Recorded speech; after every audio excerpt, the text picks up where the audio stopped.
स्तर बढ़ा, मंदिरों को नई जगह पर स्थानांतरित किया गया था। इसने प्रसिद्ध भारतीय पुरातत्वविद डॉक्टर S.R. राव को प्रेरित किया कि समुद्र के किनारे खुदाई की जाए, जिससे पता लगाया जा सके कि इस डूबे हुए शहर के असली प्रमाण मिल सकते हैं या नहीं। 1979 में डॉक्टर राव और उनकी टीम ने इस खोज की शुरुआत की। उन्हें महाभारत की तिथि और इसके ऐतिहासिक प्रमाणों के संदर्भ में उभर रहे विवादों ने द्वारका के अनिश्चित उत्खनन के लिए प्रेरित किया।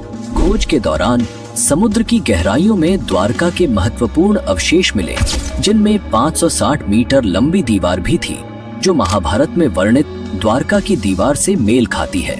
पौराणिक ग्रंथों में उल्लेखित 50 खंभों में से करीब 30 खंभे इस खोज में पाए गए। इसके साथ ही उन्हें वहां से कई प्राचीन बर्तन मिले, जिनकी तिथि 1528 से लेकर 3000 ईसा पूर्व के बीच मानी जाती है। खोज में करीब 500 से अधिक प्राचीन वस्तुएं प्राप्त हुईं, जिनमें पत्थर के ब्लॉक, खंभे और सिंचाई प्रणालियों के अवशेष शामिल थे। हालांकि इन खोजों की वास्तविक तारीख को लेकर विवाद जारी है, परंतु यह सबूत इस बात की पुष्टि करते हैं कि द्वारका कोई काल्पनिक नगरी नहीं थी, बल्कि वास्तव में मौजूद थी। भारतीय समुद्र वैज्ञानिकों का मानना है कि पश्चिमी तट पर मिले अवशेष 9000 साल से भी अधिक पुराने हो सकते हैं। 2005 में भारतीय पुरातात्विक सर्वेक्षण द्वारा द्वारका नगरी की खोज फिर से शुरू की गई। 2007 में कच्छ की खाड़ी के पास पुरातत्व विशेषज्ञों ने नौसेना के गोताखोरों की मदद से समुद्र के भीतर उत्खनन किया। वहां से उन्होंने चूना पत्थरों के खंडों को खोजा, जो एक विशाल और समृद्ध नगरी के संकेत थे। इसी खुदाई में सिक्के और कलाकृतियां भी मिली, जिनकी तारीखें समुद्र में मिले अवशेषों से मेल खाती थीं।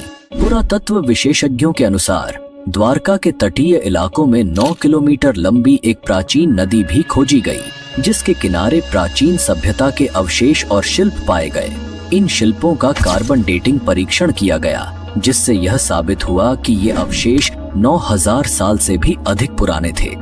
समुद्र के भीतर मिले शिल्पों ने यह भी संकेत दिया कि द्वारका एक प्राचीन बंदरगाह था, जो 15वीं से 18वीं शताब्दी तक भारतीय और अन्य क्षेत्रों के साथ व्यापारिक संपर्कों में सक्रिय भूमिका निभाता था। जैसे जैसे समुद्र का जल स्तर बढ़ता गया, श्री कृष्ण की नगरी द्वारका धीरे धीरे पानी में डूब गई।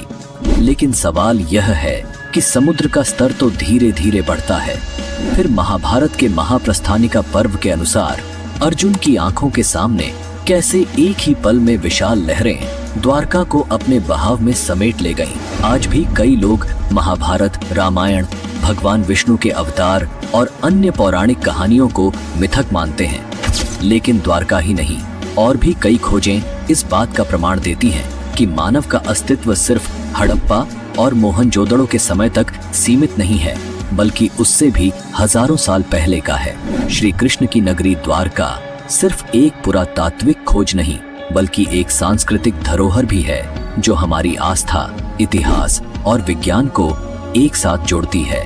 जैसे जैसे हम आगे बढ़ते हैं, हमें यह याद रखना चाहिए कि प्राचीन सभ्यताएं और उनके अवशेष हमें सिर्फ हमारी संस्कृति का अंश नहीं, बल्कि उस समय की महानता और बौद्धिकता की झलक भी देते हैं। अगर आपको यह वीडियो पसंद आया हो तो इसे लाइक और शेयर करें, और हमें कमेंट में बताएं कि आप और किस विषय पर जानकारी चाहते हैं। ऐसी ही अनसुनी, अनकही और अनदेखी कहानियों के लिए हमारे चैनल को सब्सक्राइब करें।